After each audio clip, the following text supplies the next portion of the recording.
Martin Pistorius was born in South Africa in 1975. In January 1988, when the boy was 12 years old, one day he came home from school and complained of a sore throat. It would seem that such a problem is treated with the simplest medications, but Martin never returned to school. His condition disastrously worsened, and doctors could not understand what was happening to the boy. A few days later, he was so exhausted that he almost completely lost control of his body and slept all the time. Soon, he began to quickly lose memory, and a couple of days later, fell into a coma. The cause of the disease was never established. Martin had long been treated for cryptococcal meningitis and cerebral tuberculosis, but everything was useless. After a while, the doctors admitted that Martin completely lost touch with the outside world, and nothing more can be done to help him. He was discharged from the hospital, and the parents were told that they could only look after him and wait for the disease to do its job. Of course, there was a tiny chance that the boy would recover, but the doctors claimed that he would never be able to return to normal life.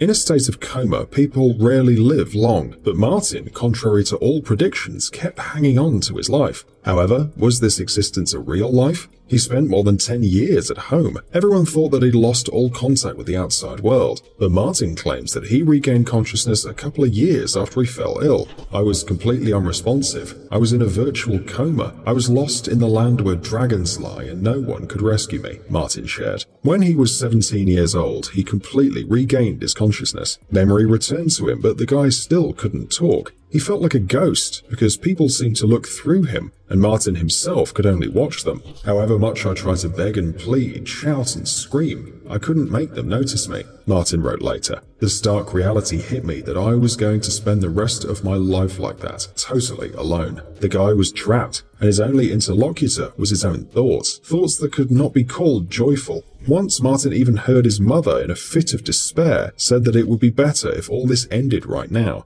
no matter how. This was the most terrible moment in his life. The boy was hurt, but he understood that she said it because she considered herself to be a bad mother that can't help her beloved son. The only one who believed in the boy until the very end was his father. Every day he washed and fed Martin, dressed and even made a massage. Inside, I cried desperately to him, "Dad, I'm here. Can't you see?" But he didn't notice me. I could only stare, praying my silent desperation would somehow communicate itself, recalls Martin. To train the brain, the boy constantly solved problems in his mind, and one day everything changed. When Martin was 25, one of the paramedics that worked with him noticed his faint attempts to make it clear that he was present. A meaningful look, a barely perceptible smile, a nod. Martin was urgently sent to a special center for alternative communication at the University of Pretoria, where he passed various tests and proved to be conscious. Learning about the improvements of the son's health, the mother quit her job and for the next 2 years helped Martin to develop a special computer program with which Martin can now communicate.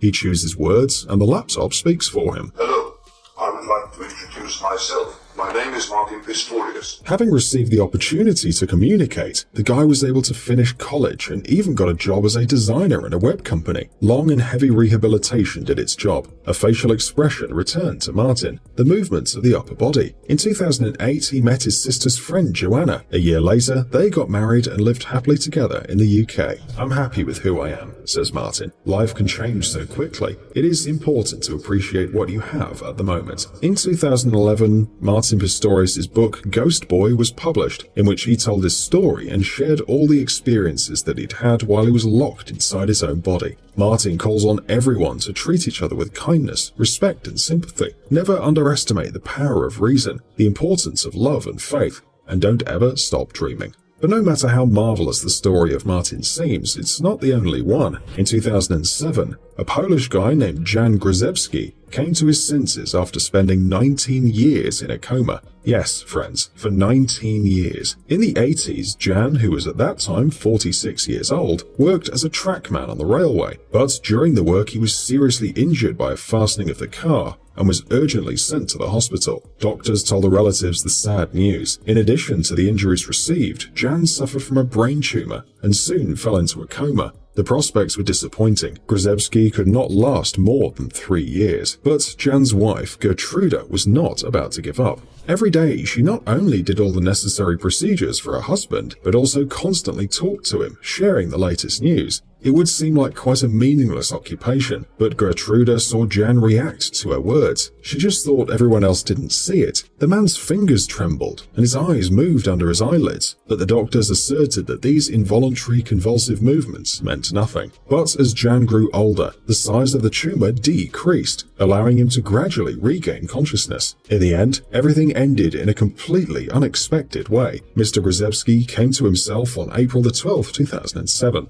Doctors couldn't say anything. Turned out that Gertruda was right all this time. At the time when Grzebski fell into a coma, he had 4 children. Back then, Poland, or rather the then Polish People's Republic, was in a deep economic crisis. The workers constantly organized mass strikes, and in general, life was not easy. Imagine what was Jan's surprise when he discovered that the world around was completely different. And if he fell asleep in the era of communism, then he woke up in a country that had joined the European Union. When I went into a coma, there was only tea and vinegar in the shops. Meat was rationed, and huge petrol queues were everywhere. Now I see people on the streets with cell phones, and there were so many goods in the shops. It makes my head spin, Grzebski said in an interview. In addition, when he regained consciousness, Jan suddenly discovered that all his children had grown up long ago and had their own families, and he himself became the happy grandfather of 11 grandchildren. However, according to Grzebski himself, being a grandfather was not news to him, as Gertruda told him all about this, and the man heard every word.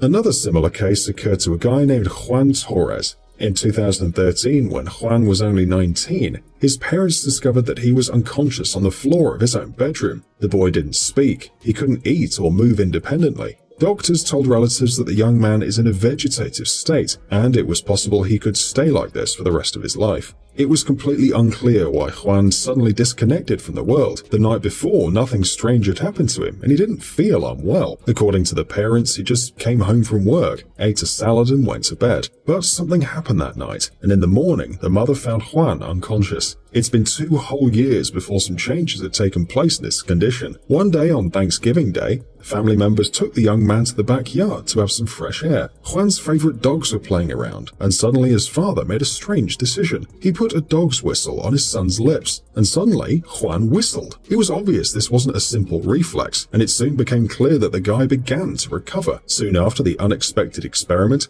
Juan began to move his lips, then whisper, and after all, he could speak on a par with others, having fully recovered his voice. Gradually, other cool things returned too, like the ability to draw, play the piano, or play with the dogs. Juan even learns to walk again, and although this isn't easy, he's succeeding. Surprisingly, like the other heroes of our video, the guy claims to have memorized all that has happened in those 2 years. For example, asking doctors to move his arm or watching a tennis ball. And it's not just words. Using special tests, scientists have confirmed Juan did really see, hear, and understand everything that was happening. He also told he was very upset about this. He couldn't communicate with his family and wasn't able to do what the doctors asked him to do. It was really sad. In the end, Juan Torres was able to overcome his unknown disease, return to school, and even engaged in sports, including wheelchair rugby. The guy spends his free hours on a computer, writing electronic music, and the doctors, well, they still can't find any explanation for what happened to Juan. Perhaps youth and physical strength helped him to recover, but only these factors are not enough, because so few people come to their senses and live a full life, having been on the edge. Maybe it's just a miracle. Guys, it's time to recharge your brain. Visit the channel Brain Time. There you'll find a lot of interesting and useful facts, lots of positive energy, and tons of useful information.